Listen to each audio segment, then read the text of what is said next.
Okay, so welcome to the Leobot Tank Factory. Let's see where to start. We've got a little car. I'm sure I've showed it in another video, but that's our little car we started off with. Little electrolysis system, whatever. Well, a Kelvin generator, not yet complete. We've got a little crystal radio. Guess what? Not yet complete. Now, moving on to a more primary concern, we've got a little tank. That's what I'm currently occupied with. This is just a piece of sheet metal. This tank unit, okay, without the protoboard, can be bought it on the shop. But basically, this is a tank. It's quite a cool tank. It has damping and all sorts of features that makes it really pretty cool. It's just two DC motors in there, and now to add a base for this, as you can see, it's quite awkward.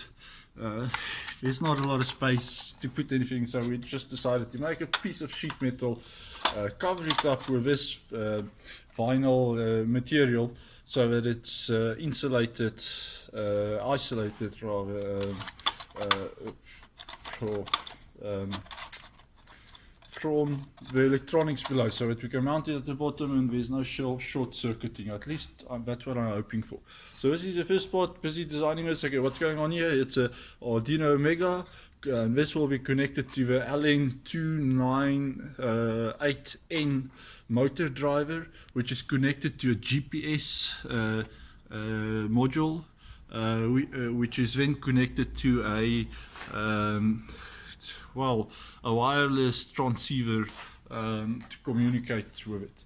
So all of that together will basically be powered from the bottom. There is below this there's space for batteries, and well, that's basically currently the.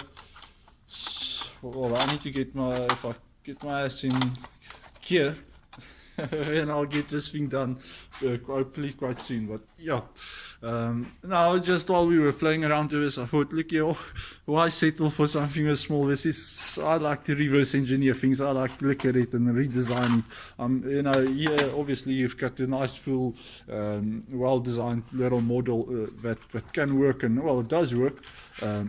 But now I thought, look, what would it take to actually build something like this on a much bigger scale? Because I mean, I've got these motors on this side that can be used. So, I mean, I've got just more of these motors, quite a few of them lying around that I can use.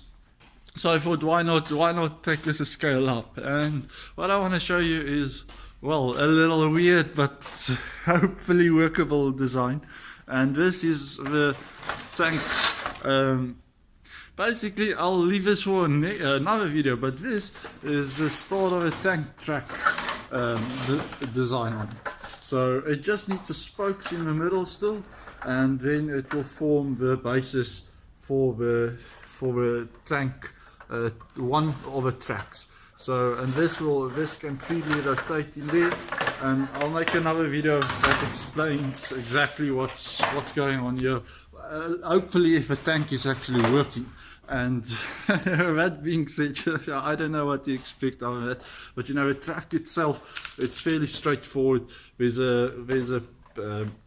I mean, I've designed it out of bottles. Optimally, you'd want to have this completely sealed off, so that this is air inside and it can take a lot of strain. At the moment, it's got holes in there, so it's not going to be that strong. But the idea is just to test this concept to see whether it actually works, or we can actually build a small little track. Even if it doesn't go all the way to a damn tank, just the track would be nice. Or so maybe I'd use this to keep track of my stock, stock inventory system of some sorts. Because I mean, obviously in here I can maybe put some of the components being sold on the shop. That's maybe, if all else fails, that's even a workable, that's even a possibility. So either way, you might ask, why is there holes missing in here? Well, that's due to the design. I'll explain in another video. Hope you've enjoyed the show. Thank you. Cheers.